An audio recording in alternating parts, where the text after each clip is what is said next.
All right. Let's see if we are live on the different spots. We'll say good morning, good morning, good morning. But we're absolutely, definitely not in the morning. But here we are, people. Hello, hello, hello. Welcome to the Greater Self Vibes podcast. Let's see. Get more lights going today. Yes, getting all the lights. All right, all good. Everybody can hear everything. Woo!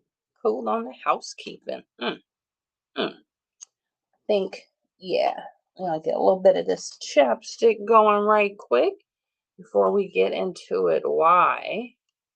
Why is yoga probably better than individual therapy and relationship therapy, and who should do what, when, where, and how? Well, these are really great questions, and I'm about to give y'all the answers to this stuff. So, depending on where you're joining from and what you've been listening to and prepared to get into, I wanted to bring up a topic that I realize sometimes it's helpful just to go over things because you never know who does or doesn't know a thing and who would like to know more information about it. So, the ideal that nobody tells you about therapy is you can respectfully be in individual therapy for like a million years, doing all the work. You're doing great things. You're like, oh, I'm so evolved. I'm so healed. I've been doing a great job. I know all the things. That's totally cool. Whatever. Not whatever like that, but like whatever in the sense of, yes, you can do all that work and be going to therapy and be doing all this deep stuff to process your trauma and still be struggling in your relationships. You can find yourself actually going to couples counseling or relationship counseling and trying to figure out why the mirror that your partner keeps holding up is still causing you to hit the same walls. I venture to say there's this part of you that's missing. And it's really the part where your body is telling you all the answers to the tests that you refuse to keep listening to. And today I'm going to break down these three modalities. So we're talking about individual therapy, couples therapy, and yoga. How they work, when you need which one, why yoga might actually be the most underrated tool in your healing or evolutionary process, period. So, mistake number one, if I'm in individual therapy, then that means I'm definitely going to be great in any relationship I'm in. Anybody ever thought that, felt that way? Like, I go to therapy, so therefore I should be all good. That's cute. It sounds like a great idea, but let me add a little light to it.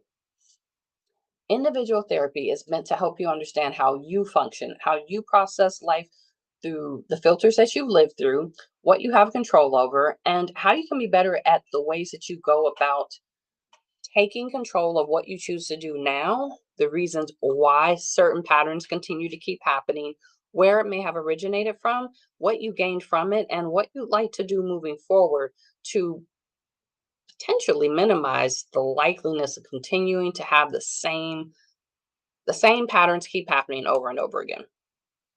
So when you go to individual therapy, or I should say the best time to go to individual therapy is when you have made a commitment to healing yourself, to working on you, to wanting to be a better version of who you are, so that a person can help you go back through your history, pull out what stuff happened when you were a kid.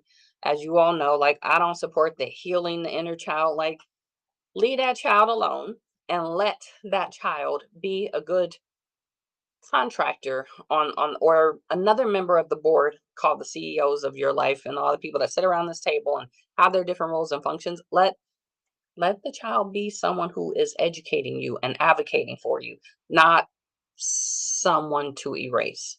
So in individual therapy, yeah, you're going to pull up a bunch of stuff that used to happen back in the day that didn't go well and see how that goes.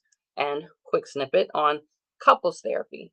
The reason to go to couples therapy, just because you're in a relationship with someone does not mean that you going to couples therapy is going to fix, solve, or heal a thing, especially if you are not stable or settled with yourself.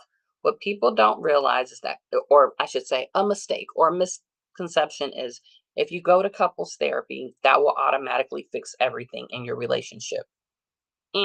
Wrong. You can't fix everything in your relationship if you still got work that you need to be fixing and doing for yourself and your own personal work. So, with that, couples therapy is great for an individual who wants to be able to connect better with their partner. However, this only works if both people involved are actually actively interested in becoming better versions of themselves and doing so together with this other person. If you're showing up to couples therapy and you're trying to get your partner to be somebody that they're not, it's not going to work respectfully. You're going to get your little feelings hurt and be butt hurt because you keep trying to show up and go to things and want some other person, a professional, to tell your partner that they need to change or be different. You are truly setting yourself up for failure if that is the case.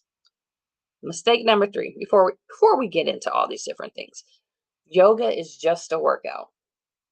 Eh, it's not. Literally, there's 8 limbs to yoga and like what that looks like, how, what, when, where, and why. And while we're not going to go through all the 8 limbs of yoga, what we are going to do is talk about the big one. It's not just about movement. And there is yoga that happens off the mat, which is really the part that gets me most excited. So, yes, do I like doing headstands? Are there pretty dope movements? Absolutely. But moving your body intentionally gives you the physical intel that can't come from traditional therapy anyways. Oh, hey, on TikTok, I'm doing pretty good over here doing the things, doing the stuff. Um, but yoga gives you an opportunity to look at what's happening in my body. Where's trauma or things being stored? What parts of me need to be addressed, cared to, or catered to? And that may not come up when you're sitting there across from a screen or in person talking to a therapist. So, let's look at when is now that we've got those things out there, those concepts, we'll go ahead and invite the next part of when should one go to individual therapy. And the best time and the best person to do this is when you want to understand how you function.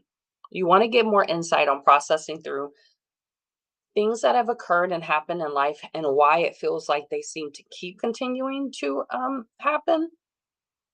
Oh wow. uh that's weird. I love when you're actively looking at a thing and then it says, "Oh yeah, we're signing you out for the moment," because who's possibly reading information and make sure they don't miss any points? Not me, apparently. Anyhow, guess I'll be pulling this up somewhere else and read it in a different way. Um, But individual therapy is really when you are at a place where maybe you aren't even in a relationship. And if you wanted a place to start with, I would suggest, depending on where you're at, go talk to somebody else to find out more about who you are, and how you've been functioning, to be very intentional about where you'd like to go next in life and how you'd like to go about it. And if there's any reasons or like barriers or holdups as to how or why, this yeah, this will be a great place to start. So you can start getting those answers. But it doesn't automatically translate into you being a better person in a relationship just because you went to individual therapy. You can go to individual therapy and still suck as somebody's partner, like actually be like the worst ever. And the suckiest part about it is because you have gone to therapy, there's maybe even this component of your part where you think because you've done all this work on yourself, that means you're in a better position to point out somebody else's points, flaws, and tell them that they need to fix, change, or heal things when really you may have done really great for you by yourself. But when it comes to being in partnership with someone else, you might technically still suck. And that pretty much sucks for you. Sucks to be you, right? Well, yes, it does.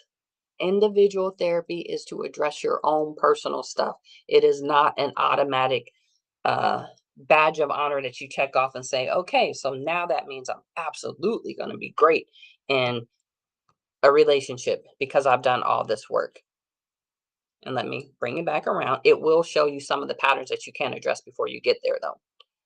Couples therapy. The best time to go to couples therapy is when two people are willing to minimally do their own work separately. So that may mean you doing your own individual therapy, or maybe you've done it for a while and you're clearer on how you would like to function and that maybe you want to be in a relationship, and the person that you've chosen to be with, this person also has that same, you're on the same page, and you just can't figure out how you two can speak to each other to consistently stay there. So two people, right, takes more than one person being couples therapy. Two people are willing to still continuously do your own individual work, as well as look at how are we communicating with each other? Are there still some lingering things that are coming up from our family histories that we're playing out and navigating with each other in this relationship? At times when you are in a relationship with someone else, that person being the closest to you is going to be your biggest mirror of areas of growth. And that is, of course, if you don't also potentially have children. But the next intimate relationship would be with your partner. If your partner keeps noticing different things or they keep triggering different stuff to come up, that is a great sign that there's still some more individual work you can do. And because you care about this person, because you all are choosing to be together, you have the opportunity to do this work together. You can become a greater version of yourself because you're looking at, how do I show up when this person is in my space, in my life, when they have access to me? Am I becoming a better version of me? Do I show up in a way that really affords me the opportunity to say, yeah, I do feel like I'm making better choices. I feel like I'm able to communicate my needs in a way that can be heard. I can also allow someone else's needs to be met without it meaning I need to negate my own. um, am I able to notice when things are or aren't really working for me, and be okay with the fact that just because it works for me doesn't mean it works for them, and vice versa, and all the things. Having a neutral party that's willing to help you guys facilitate how I think someone said, why did you tell my mom I'm the problem? Well, mm, it happens. People, sometimes you are the problem. But being able to be in a space where a neutral person can hear both of your concerns and bring things into the space, it is helpful for that person to also be a good fit for both of you. So in therapy, whether it's individual or couples therapy, this is a very intimate relationship that you're having by telling a whole stranger, ideally, all about your business, all the stuff that has worked, what hasn't worked, things you'd like to accomplish, and then asking them for support to do that. When you are working with them one on one, it's a lot easier to be a lot more open and honest and intimate. When you are in couples therapy, now some of that stuff that maybe you didn't actually work through in individual therapy, you are about to get a chance to work through it in couples therapy, and might be directed to go back and do some work in your own processing, because this person you chose to partner with is now bringing up the other stuff that can only be activated when you do try to connect with another person in a more closer, intimate way. When both of you are tired of having the same cycles happen, this is a great time to go ahead and invite somebody else in, so you can have a better understanding of, do we even know or understand our own love languages, nonetheless each other's? Do we perform those things in a way that really works for us? And this is not a space. Couples therapy is not a space to make somebody else be someone who they are not. If you want a therapist to tell your partner they suck, they need to do better, you good luck. And if you find a therapist that's willing to do that, I'm gonna say it, and people can feel how they feel about it.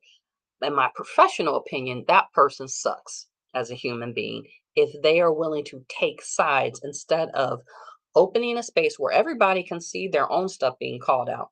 Is there a chance that one person might be adding a little more fire to the pot? Yeah, usually. And it usually comes from, what else is also going on or happening? What else took place before they came to therapy that maybe never got resolved, never got discussed or talked about, that made it easier for someone to keep that fire going? I hate to see in individual therapy or in couples therapy when a person is sharing their experience of what has happened with another person, but they also aren't um, they're not addressing what took place before that person responded to you. So, for instance, let's say in individual therapy, you're like, yeah, I'm healed. This is why I'm like single, blah, blah, blah. You giving up on love, whatever. Go off, enjoy yourself, have at it. Even though that's not what you're supposed to conclude. Now, not having time, not wanting to be in a relationship, cool. But an evolved or healed person is respectfully going to start looking at, have I addressed the things that I needed for myself? Am I giving myself all the things I need? Am I 100% with how I make sure that I am happy or not? And if you are, you're in the best position ever to consider being in a relationship. Now, if you have a partner, you and that person should both be at that same place. Your partner is not responsible for figuring out how to make you happy. You should be happy all by yourself. A, in my opinion, great couples therapist will continue to keep bringing things back to, what do you both individually have control over? Do you agree on the same foundational things within a relationship? And if you don't, is there space for anyone to consider exploring the other's opinions without asking someone to be a different person? If you foundationally disagree, this is probably a great place where it's going to come out. And I would strongly, strongly suggest, if a therapist is telling you guys, leave each other, or this person is horrible, but the other person is great, something's not going right in that session.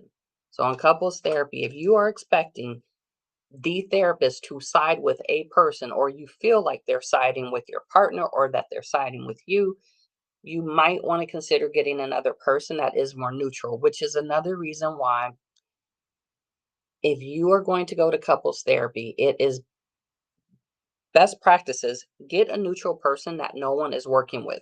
So, my therapist and my boyfriend's therapist, like we should have a whole third person that's not either one of our therapists. So that way we have a chance to have a neutral party that doesn't have more background info on another, and vice versa.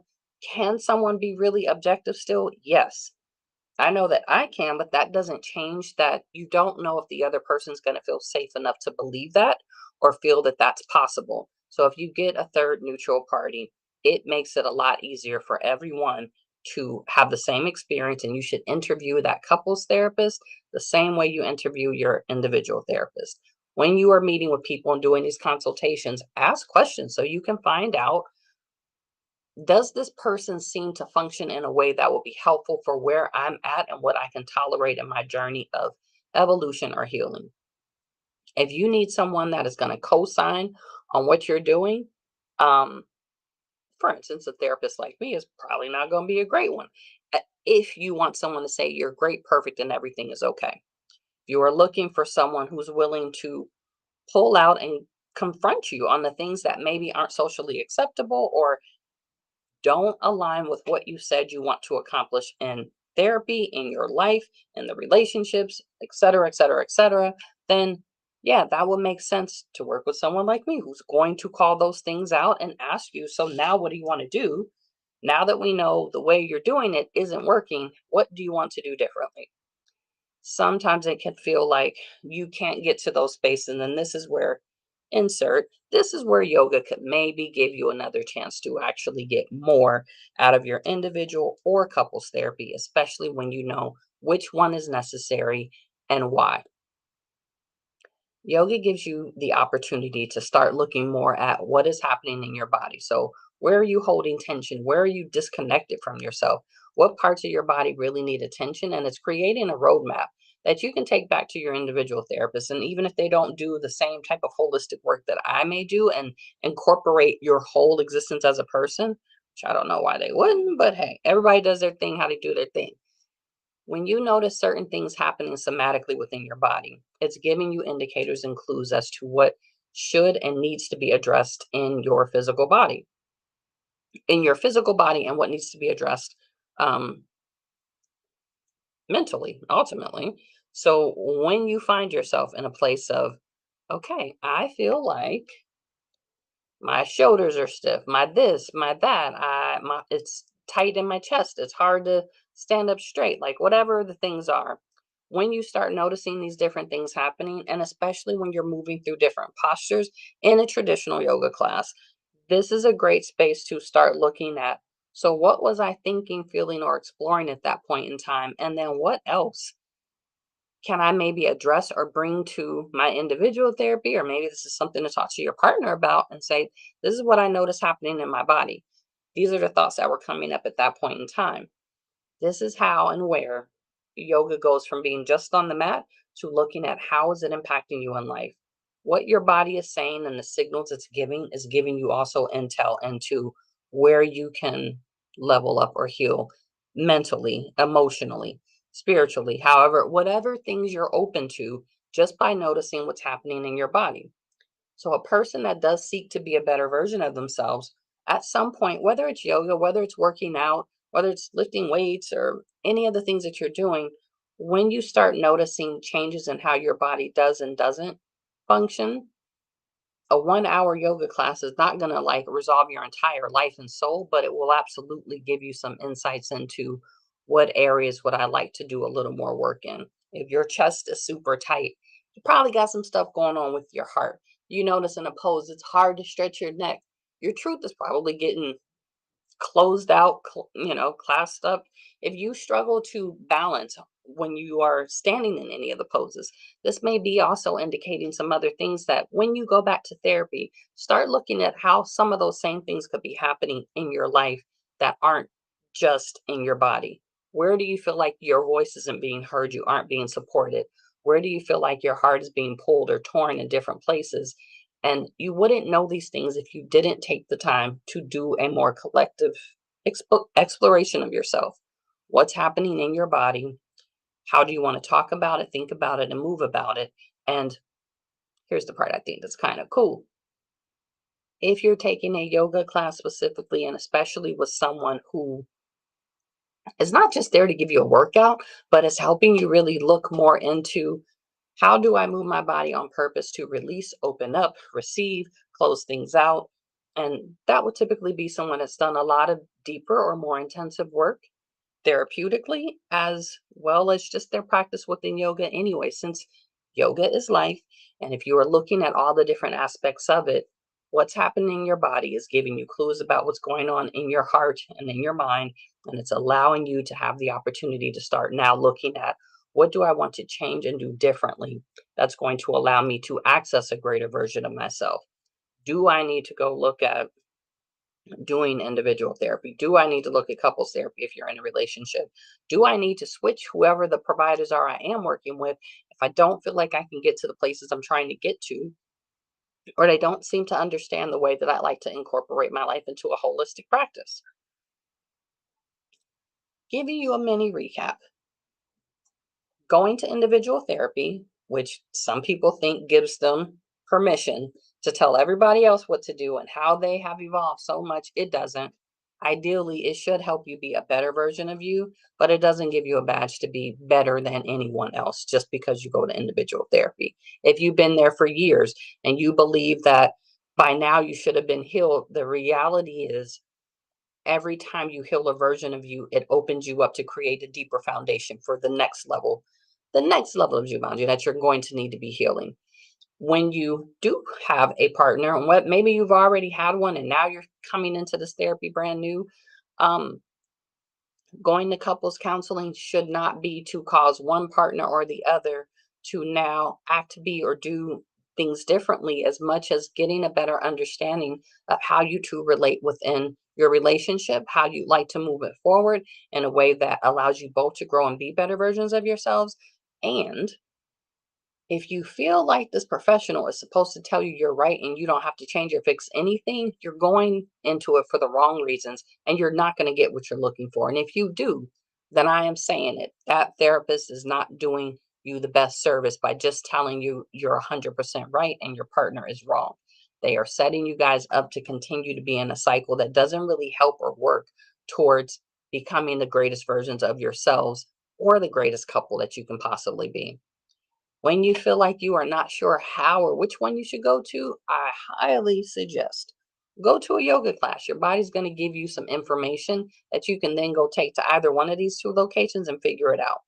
Now, imagine if you're in a position where you have access to a person that not only does therapy, but also teaches yoga and has taken the time to really look deeper into personally. So I've got my own personal experiences personally and on a deeper professional level of how to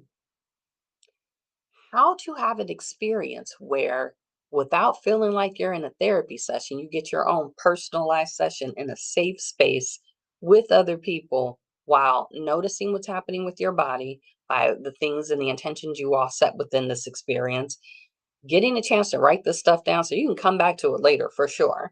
And also getting to ask questions that are probably going to be more stimulating, not just to you, but to other people too. And now you all are having this collective space being held for you to notice what's happening in your body, that connection to what's going on in your life, and now having the opportunity to decide, okay, what's the deeper level of work that I like to have now that I've been able to have some enlightenment, some clarity, and then a little fun to close it in. What's the work that I want to take and do outside of this now that I've given myself permission to look at these parts? This is what's happening this Saturday, actually. So, depending on whenever you hear this particular podcast episode, we might have just had one or about to have another one of these special events where I do call it Disconnect to Reconnect. And the intention is to come in here and start looking at from the relationship with yourself. You're not getting a therapy session so much as you're getting an experience, an opportunity to open up to what else can be done should you choose individual therapy, should you choose couples therapy, and how your body can be the highlighter, the guider, the Rudolph's nose in getting you to where you're trying to get to. Coming into the space, setting your intentions, moving your body, having discussions on what came up, what you noticed and explored, and being able to see how in different positions and poses, different stuff will happen. Being in a yoga class and finding yourself all of a sudden sad or happy or elated or more energy is because you probably moved something that had been stuck and stagnant in your body for a minute. And now that you have it like moving in a way that you like, you get to be intentional on writing that down so you can keep it going afterwards. This Saturday, I'll be cultivating such an experience. Like I said, Disconnect to Reconnect. It is a yoga wellness experience where I'm using all of my experiences, tools, and knowledge of just human people, especially who shows up in the room. So there is this very personalized experience that does happen based on who's in the container. That is facilitated by, of course, the host of this container.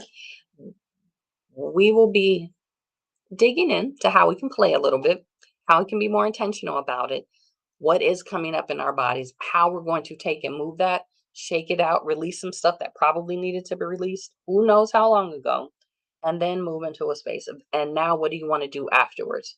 Is it something we can do in this container? Is it something in another container I may offer? But you'll get access to that information for sure by the time we get to closing things out. So just in case anyone had any questions, thoughts, or concerns, individual therapy is for you. It is for you to explore, not fix, but understand greater how you function, what, where, why, and how.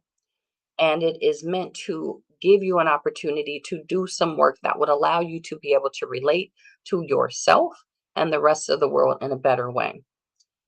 Couples counseling is absolutely meant to have two people who are committed to being better versions of themselves together on purpose, learning how they can do that in a way that works better than where they are, and to bring up those maybe hard or tough topics that don't feel like they would be safe to do alone, but having a third party who can navigate what's a healthy way to explore this is going to be more beneficial than saying, I need a person that's on my side to prove me right. So this person has to change their mind and say they're wrong.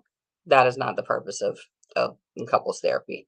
Yoga works for everyone and everybody, no matter what, because it is going to open you up to notice where the stories of your life are being stored in your body, the how and the whys. And now you get to actually go take that and do something with it.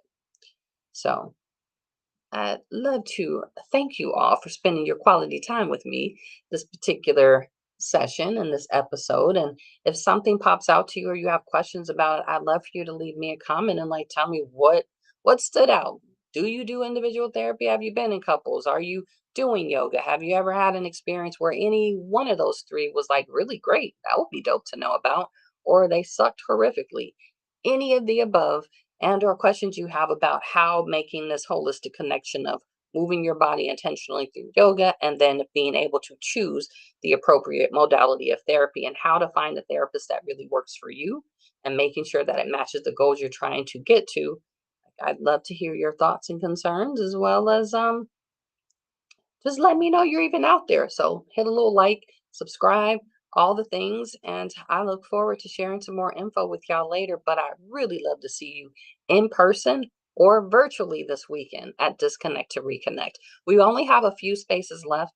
And by the time you hear this, you might be within that window of, I'm going to open it up for like maybe at least 48, maybe 72 hours of bringing back the early bird pricing for in person, as well as the virtual access is already at the early bird price. And of course, bringing a friend is never going to go wrong with you. So I look forward to seeing y'all Saturday so you can get a little taste of what this disconnect to reconnect looks like and how yoga therapy, fun, play, all the PPs come together, productivity and play at the same time, work, how you can look at setting it off. So going from surviving, existing to thriving, like all the different things. I'm not going to bore you with any more acronyms, but I definitely look forward to seeing you this weekend, whether it's on the internet or in person.